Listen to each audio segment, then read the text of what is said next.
ЕУ не смее да добија тројански конј со проширувањето. Нема политичка волја за гласање со квалификувано мнозинство се уште. Ваква порака испрати еврокомесарката Марта Кос на конференцијата за проширување на ЕУ во Талин, Естонија. Според Кос има 5 клучни елементи во проширувањето, а првиот е дека не треба да има кратенки за реформите.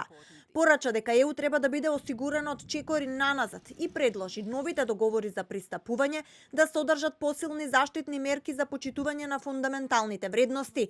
Најави дека Црна Гора би можела да биде првата со таков вид нов договор. No shortcuts on reforms.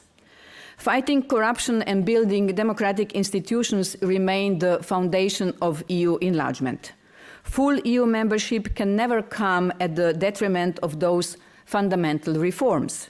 Second, no Trojan horses. We need an insurance policy against backward steps.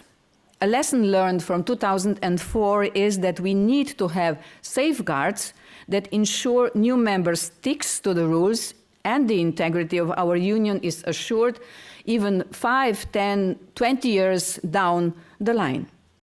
Кос изјави дека ЕУ треба да се подготви за проширувањето, но и да ги награди кандидатките кои ги исполнуваат реформите. На прашање за гласање со квалификувано мнозинство, еврокомесарката Кос порача дека новата методологија остава простор за вето на секој чекор и дека комисијата се обидела да го стави на маса предлогот за гласање со квалификувано мнозинство, но дека се уште нема политичка волја меѓу членките. Поранешниот министер за надворешни работи Никола Димитров пак порача дека ЕУ треба да размислува за така наречено супер квалификувано мнозинство или едногласност -3.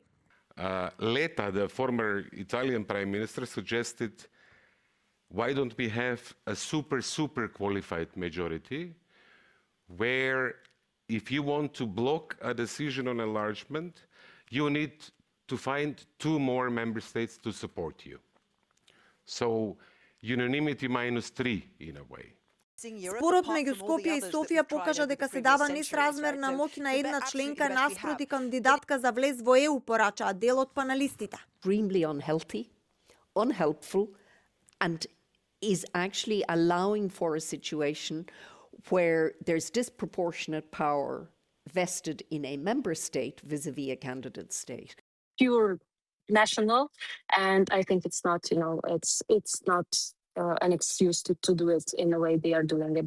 Пораките од Талин денеска беа и дека е потребно да се зајакне довербата кај земјите членки, но и кај граѓаните на ЕУ, и дека без таква доверба проширувањето никогаш не може да биде успешно.